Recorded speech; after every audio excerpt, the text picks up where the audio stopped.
Bienvenue sur votre plateforme pour décrypter l'actualité.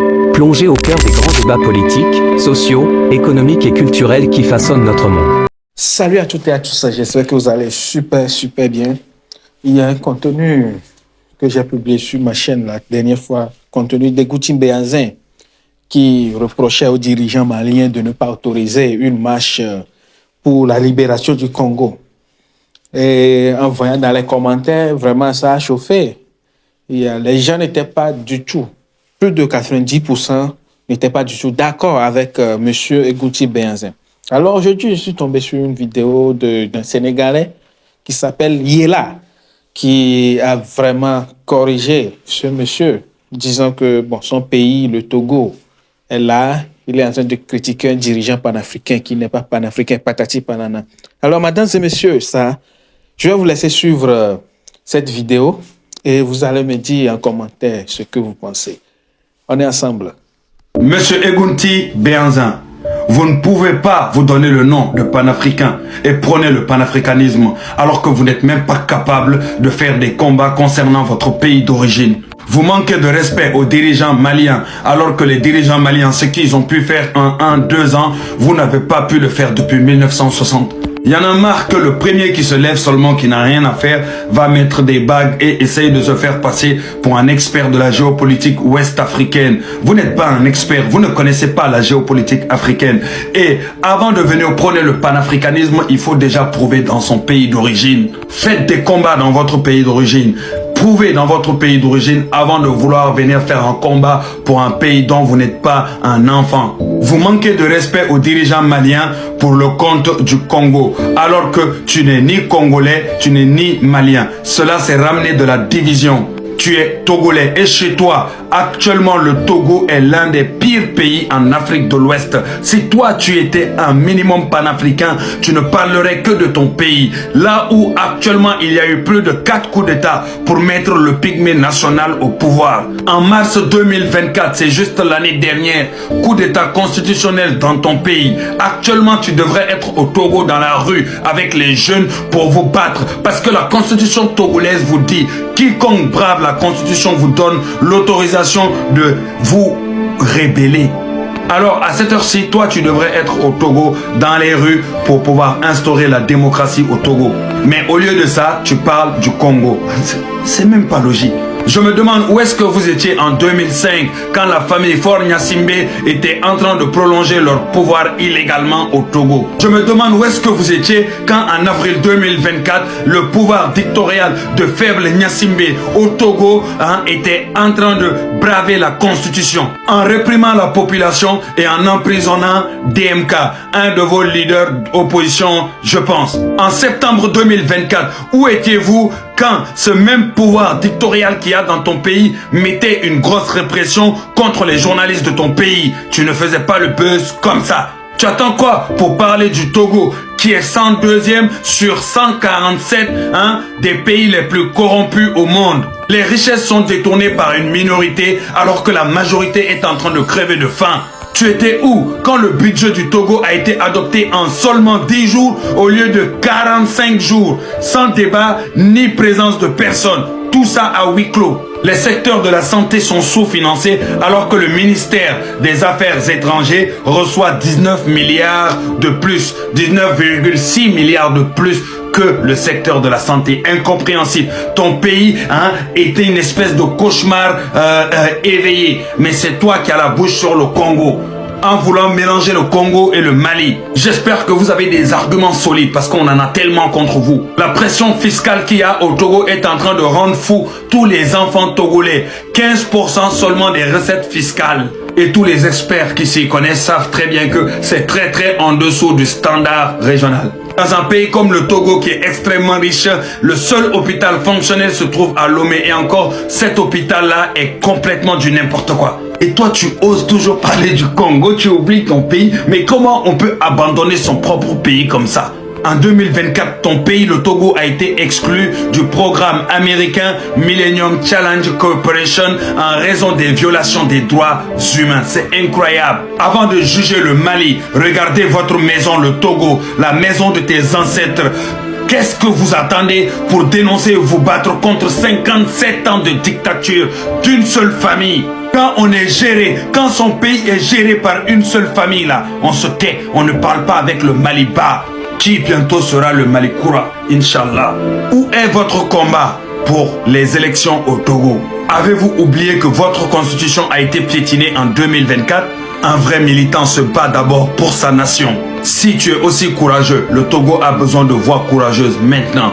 Pas de hypocrisie qui instrumentalise les crises voisines. Occupez-vous de votre nation qui a plus besoin d'aide que même le Congo limite. Parce qu'au moins au Congo, on sait ce qui se passe là-bas. Mais si les gens savent ce qui se passe au Togo, ils verront qu'il y a pire au Togo. C'est en 2024 qu'on a vu la population togolaise en train de ramasser de la nourriture avariée dans des dépotoirs, c'est-à-dire dans les ordures. Tout a été filmé. On vous a enlevé le droit de vote.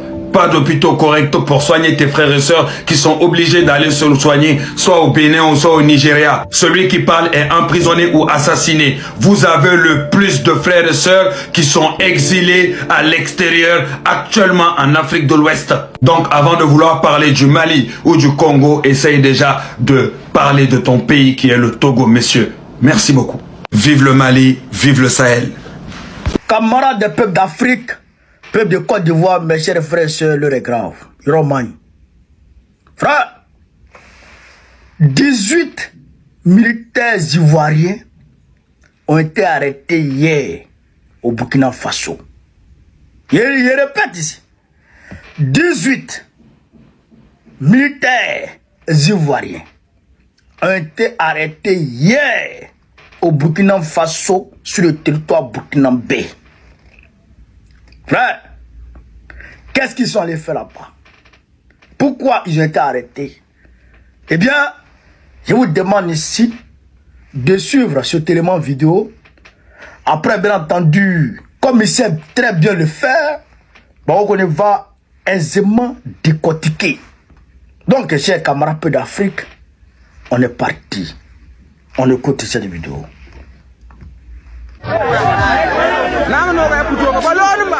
Suivez la vidéo. Suivez la vidéo. Ça, c'est la population burkinabé. Les orpailleurs burkinabés qui ont entouré les militaires ivoiriens. Regardez, hein. Regardez les militaires ivoiriens. Regardez. Regardez très bien les militaires ivoiriens. Regardez-les. Regardez. Ils ont même bois. Voilà. Voici maintenant l'arrivée des militaires burkinabés qui viennent mettre. Ah, voilà. Vous voyez le drapeau ivoirien? Vous voyez? Qui viennent maintenant arrêter. Qui viennent maintenant arrêter les Ivoiriens. Vous comprenez? Et ils viennent maintenant pour arrêter les militaires ivoiriens.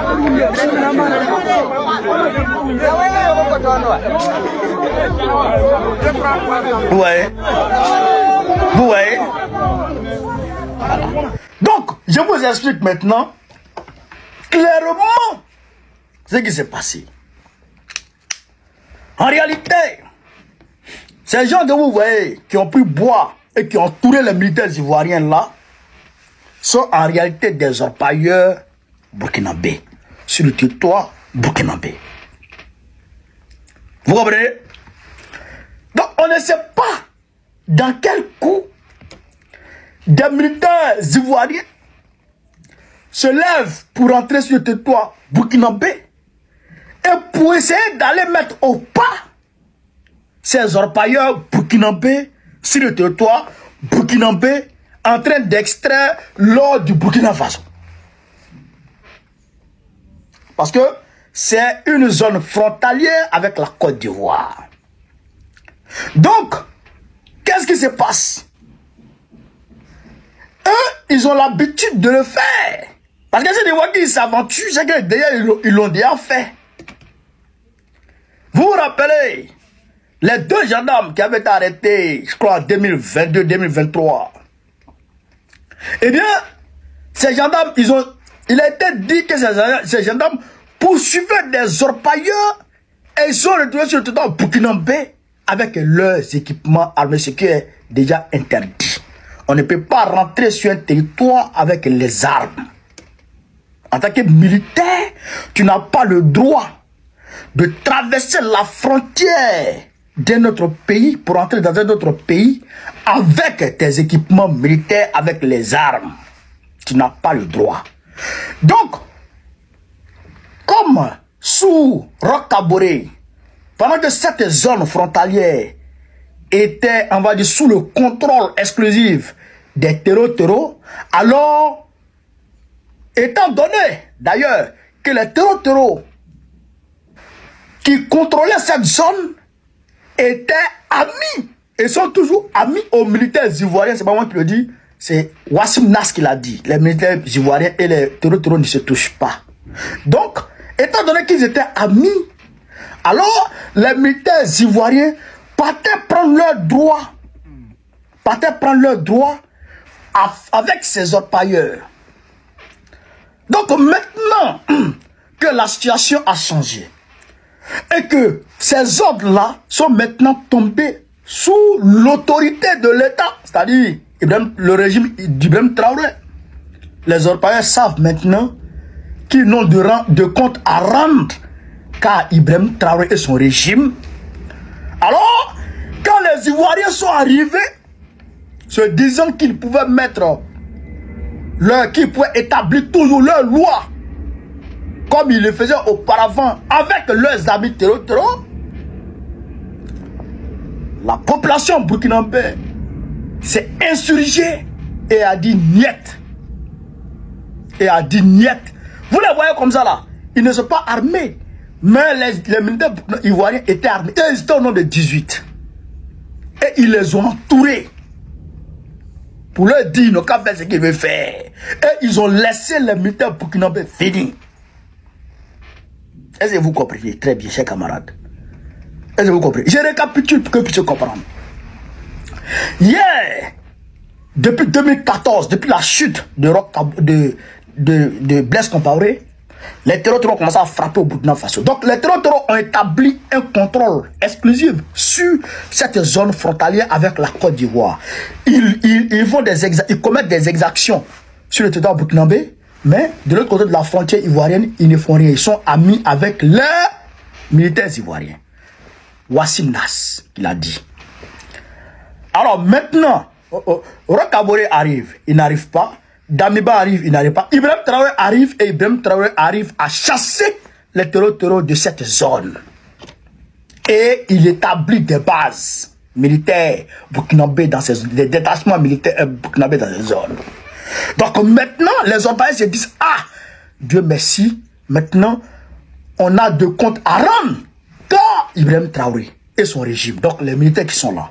Donc à partir du moment où les militaires burkinabés les laissent faire. Donc, ils n'ont pas de compte à rendre aux militaires ivoiriens. Alors, hier 6 janvier 2018, militaires ivoiriens se déportent de l'autre côté de la frontière pour essayer maintenant d'aller reprendre leurs vieilles habitudes qu'ils avaient avec les terreaux avant qu'Ibrahim Traoré n'établisse l'autorité de l'État sur cette zone. Donc, ils tentent d'extorquer ces gens-là, de prendre de l'argent avec eux, ou de les faire arrêter, ou de leur arracher leur or, comme ils le faisaient hier avec leurs amis terreaux. Donc, les Burkinabés se sont levés et ils ont dit niet. Non seulement ils ont dit niet, mais ils ont pris des bois pour dire personne ne bouge. C'est que la population burkinabé, les orpailleurs, ont mis au pas les militaires ivoiriens qui étaient venus les mettre au pas. Vous comprenez? Les militaires ivoiriens qui étaient venus pour les mettre au pas, la population burkinabé les a mis au pas et a laissé venir par respect, par civisme, par respect du droit international et du droit et devoir du citoyen burkinabé. Ils savent qu'ils n'ont pas le droit de s'en prendre ou de porter des coups à un militaire ou à un citoyen d'autre pays. Donc, il laisse maintenant les Burkinabés, les militaires burkinabés venir jouer leur rôle. Alors, les militaires burkinabés maintenant procèdent à l'arrestation des militaires ivoiriens. Alors, ils ont été arrêtés et conduits où ils doivent être conduits. Donc, jusqu'à peu le contraire, je ne sais pas si les autorités ivoiriennes sont rentrées en contact avec les autorités burkinabés ou bien si les autorités burkinabés les ont relâchés. Mais je sais que ça là, ils ne seront pas relâchés comme ça. Ça là, c'est l'argent qui est là comme ça. Ça là, c'est des milliards, 18 milliards. Et bien, un Ivoirien, un militaire ivoirien, 1 milliard. Un militaire, 1 milliard. Ça veut dire 18 milliards. Tu peux mettre 18 millions dedans, ça va venir. Comment maman? Comment banan? Ouais. Donc, chers camarades, c'était pour blaguer la question d'argent. Mais, c'est pas normal. C'est pas normal. Parce que, hier, au lieu d'aider les Burkinabés à chasser les terreaux de cette zone frontalière, les militaires ivoiriens ne l'ont pas fait. Ils ont d'ailleurs donné asile aux terreaux. Ils ont d'ailleurs manifesté de l'amitié avec les terreaux. Les terreaux faisaient tout en Côte d'Ivoire et partaient attaquer les gens de l'autre côté. On a même eu des témoignages où les militaires ivoiriens ont demandé à un chef de village burkinabé pour lui dire que si les terreaux arrivent, il faut leur dire que ici là c'est Côte d'Ivoire. Donc à partir de ce moment, quand les terreaux arrivent, ils n'attaquent pas là-bas. Mais surtout ceux qui disent que c'est Burkina Faso, ils attaquent. Donc ils étaient de connivence avec les terreaux pour endeuiller les populations burkinabées. Vous comprenez ça? Vous comprenez ça? Mais aujourd'hui, Dieu a fait qu'Ibrahim Traoré est arrivé. Et Ibrahim Traoré a doté les militaires burkinabés et les VDP burkinabés de capacités militaires supérieures à celles des terreaux. Et il a bloqué les moyens de ravitaillement des terreaux. Une offensive éclair a été lancée pour les chasser. Aujourd'hui, les populations peuvent mener leurs activités tranquillement grâce à Dieu, grâce à Ibrahim Traoré. Et c'est maintenant, vous là, vous allez continuer à venir et à m'aider les Burkinabés sur les territoires. Ça, il faut arrêter. Quittez dans ça, laissez-les en paix. Vous ne les avez pas aidés, laissez-les en paix. Si vous ne pouvez pas les aider, alors ne les dérangez pas. Laissez-les en paix. Je ne suis pas d'accord avec ça. Je salue la bravoure, le civisme des Burkinabés qui ont arrêté ces vagabonds-là.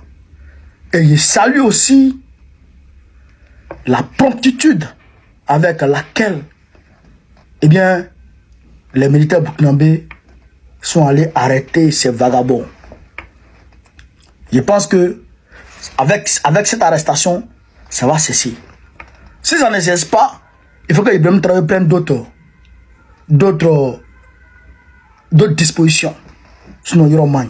Alors, j'ai comment faire voilà ce que je voulais vous dire. Sur ce, vive l'Afrique libre, vive le panafricanisme, vive tous les peuples africains. Babo, avec notre prochain, Inch'Allah. On est ensemble. Alors, mesdames et messieurs, merci d'avoir suivi cette vidéo jusqu'à la fin. J'aimerais humblement vous demander si vous êtes nouveau ou nouvelle sur notre page. N'oubliez pas de vous abonner et activer la cloche de notification. On partage au max. Alors, laissez-nous en commentaire vos réflexions, ce que vous pensez de ces deux idées. Il y a une première vidéo de Liela qui a corrigé Egounti Béhanzin. Ensuite, Gbagbo Koné qui a confirmé que les militaires ivoiriens ont été arrêtés par les Burkinabés. On est ensemble pour une autre vidéo.